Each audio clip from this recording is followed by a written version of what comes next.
ഇന്ന് ഞാനൊരു easy chicken കറിയാണ് ഉണ്ടാക്കുന്നത്. ഫ്രൈഡ് റൈസിന് വേണ്ടിയിട്ടാണ് സാധാരണ ഞാനിത് ഉണ്ടാക്കാറുള്ളത്. പക്ഷേ ഇത് നമുക്ക് പൊറോട്ടയുടെയും ചപ്പാത്തിയുടെയും മറ്റ് റൊട്ടിയുടെയും ഒക്കെ കൂടെ കഴിക്കാൻ പറ്റിയ നല്ലൊരു കറിയാണ്. പക്ഷേ ഫ്രൈഡ് റൈസിൻ്റെ കൂടെയാണ് ഇത് ഏറ്റവും നല്ല ടേസ്റ്റ്. ചില ആളുകൾക്ക് ഫ്രൈഡ് റൈസ് കഴിക്കാൻ എന്തെങ്കിലും ഇതുപോലുള്ള സൈഡ് ഡിഷ് നിർബന്ധമായിരിക്കും. ചില്ലി ചിക്കനോ അല്ലെങ്കിൽ ഗോബി മഞ്ചൂരിയൻ അതുപോലെ എന്തെങ്കിലും നിർബന്ധമായിരിക്കും.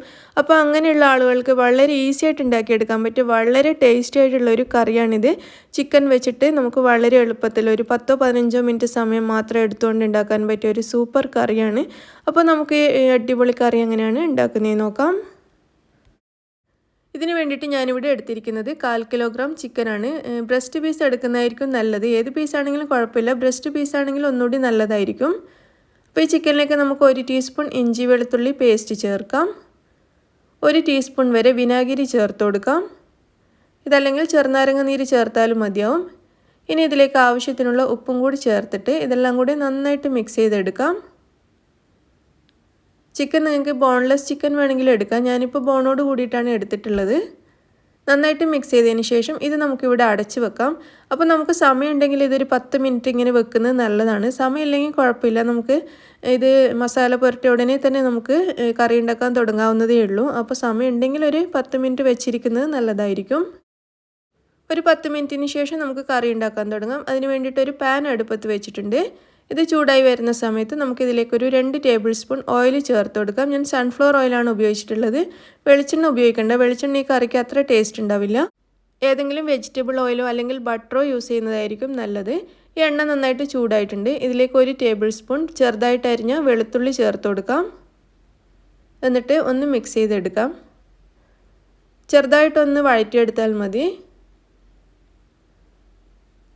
വെളുത്തുള്ളി ചെറുതായിട്ടൊന്ന് വഴറ്റിയിട്ടുണ്ട്. ഇനി നമ്മൾ നേരത്തെ മാരിനേറ്റ് ചെയ്ത് വെച്ച ചിക്കൻ ഇതിലേക്ക് ചേർത്തിട്ട് ഇതിലേക്ക് നന്നായിട്ടൊന്ന് മിക്സ് ചെയ്തെടുക്കുക. ചിക്കൻ്റെ പിങ്ക് കളർ മാറിയിട്ട് വൈറ്റ് കളറാകുന്നത് വരെ ഇതുപോലെ നന്നായിട്ടൊന്ന് വഴറ്റുക. ഫ്ലെയിം അല്പം കൂട്ടി വെച്ചിട്ട് വഴറ്റുന്നതായിരിക്കും നല്ലത്.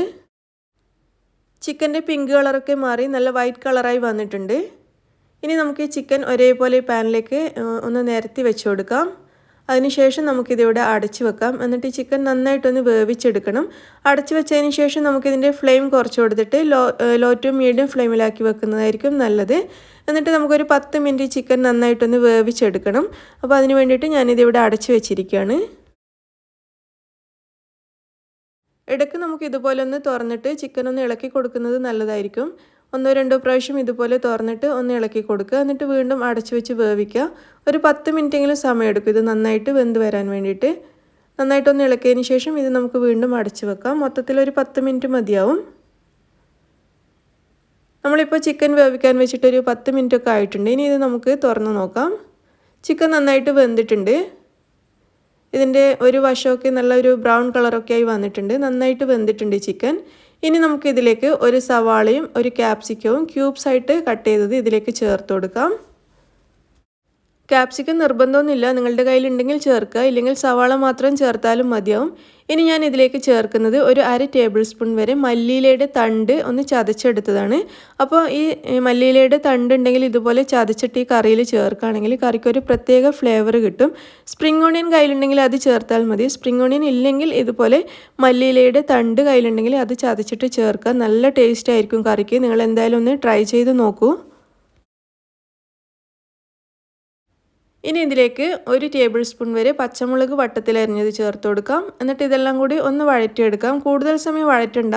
ഇതിൽ ചേർത്തിരിക്കുന്ന സവാളയും ക്യാപ്സിക്കവും ചെറുതായിട്ടൊന്ന് വാടി വന്നാൽ മതി. അധികം വഴറ്റിയിട്ട് കൂടുതൽ സോഫ്റ്റായി പോവരുത്. അപ്പോൾ ചെറുതായിട്ടൊന്ന് വഴറ്റിയതിന് ശേഷം നമുക്കിതിലേക്കൊരു 1 ടീസ്പൂൺ വരെ മുളക് പൊടി ചേർത്ത് കൊടുക്കാം. എന്നിട്ട് നന്നായിട്ടൊന്ന് മിക്സ് ചെയ്തെടുക്കാം.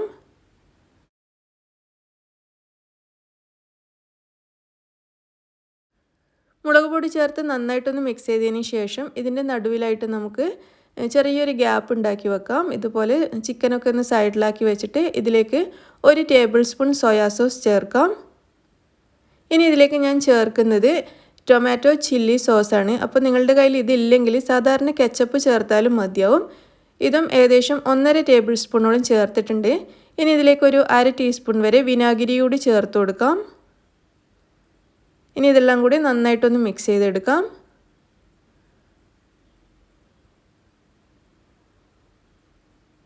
സോസുകളൊക്കെ ചേർത്ത് നന്നായിട്ട് മിക്സ് ചെയ്തിട്ടുണ്ട്. ഇനി നമുക്കിതിലേക്ക് ഒരു 1/2 ടീസ്പൂൺ കുരുമുളക് പൊടിയും കൂടി ചേർക്കാം. എന്നിട്ട് വീണ്ടും നന്നായിട്ടൊന്ന് മിക്സ് ചെയ്യാം. കുരുമുളക് പൊടിയും കൂടി ചേർത്തിട്ട് നന്നായിട്ട് മിക്സ് ചെയ്തിട്ടുണ്ട്. ഈ സമയത്ത് നമുക്കിതിൻ്റെ ഉപ്പ് ചെക്ക് ചെയ്തിട്ട് ആവശ്യമാണെങ്കിൽ ചേർത്ത് കൊടുക്കുക. ഞാനൊരല്പം ചേർത്തിട്ടുണ്ട്. ഇനി നമുക്കിതിലേക്ക് കോൺഫ്ലോർ ആണ് ചേർക്കേണ്ടത്. പക്ഷെ നിങ്ങൾക്കിത് ഡ്രൈ ആയിട്ട് കഴിക്കാനാണ് ഇഷ്ടമെങ്കിൽ കോൺഫ്ലോർ വെള്ളത്തിൽ മിക്സ് ചെയ്തത് ചേർത്ത് കൊടുക്കണ്ട. ഇതുപോലെ തന്നെ നമുക്ക് അല്പം മല്ലിയില ഇതിലേക്ക് ചേർത്ത് മിക്സ് ചെയ്തിട്ട് ഈ സമയത്ത് നമുക്ക് അടുപ്പത്തുനിന്ന് മാറ്റിയിട്ട് ഉപയോഗിക്കാവുന്നതാണ്. അപ്പോൾ ഡ്രൈ ആയിട്ടല്ല, കുറച്ച് ഗ്രേവിയോട് കൂടി കഴിക്കണം എന്നുള്ളവർ ഇതിലേക്ക് കോൺഫ്ലോർ വെള്ളത്തിൽ മിക്സ് ചെയ്തിട്ട് ചേർത്ത് കൊടുക്കുന്നതായിരിക്കും നല്ലത്. അപ്പോൾ ഞാനിന്നൊരു അല്പം ഗ്രേവിയോട് കൂടിയിട്ടുള്ള കറിയാണ് ഉണ്ടാക്കുന്നത്. അപ്പോൾ അതിന് വേണ്ടിയിട്ട് ഞാനിവിടെ കോൺഫ്ലോർ വെള്ളത്തിൽ മിക്സ് ചെയ്ത് എടുത്തിട്ടുണ്ട്.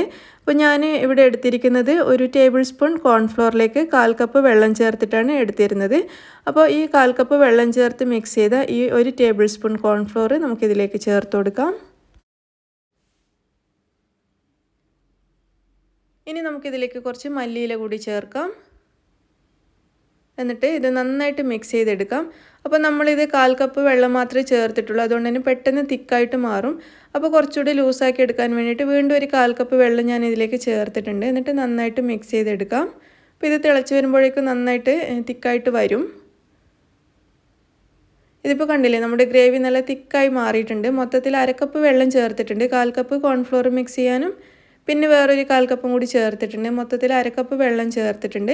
അപ്പോൾ നന്നായിട്ട് തിളച്ചിട്ടുണ്ട്. നമ്മുടെ കറി നല്ല തിക്കായി മാറിയിട്ടുണ്ട്. നമ്മുടെ ഈ കറി ഇവിടെ റെഡിയായി കഴിഞ്ഞു. ഇനി ഇത് നമുക്ക് അടുപ്പത്തുനിന്ന് മാറ്റാം. എന്നിട്ട് നമുക്കൊരു ബൗളിലേക്ക് വിളമ്പാം. നമ്മുടെ നല്ല ടേസ്റ്റി ചിക്കൻ കറി ഇവിടെ റെഡി ആയിട്ടുണ്ട്. കണ്ടില്ലേ, നല്ല ചൈനീസ് സ്റ്റൈലിലുള്ള അടിപൊളി ചിക്കൻ കറിയാണ്. കാണാൻ തന്നെ നല്ല മൊഞ്ചാണ് ഈ കറി.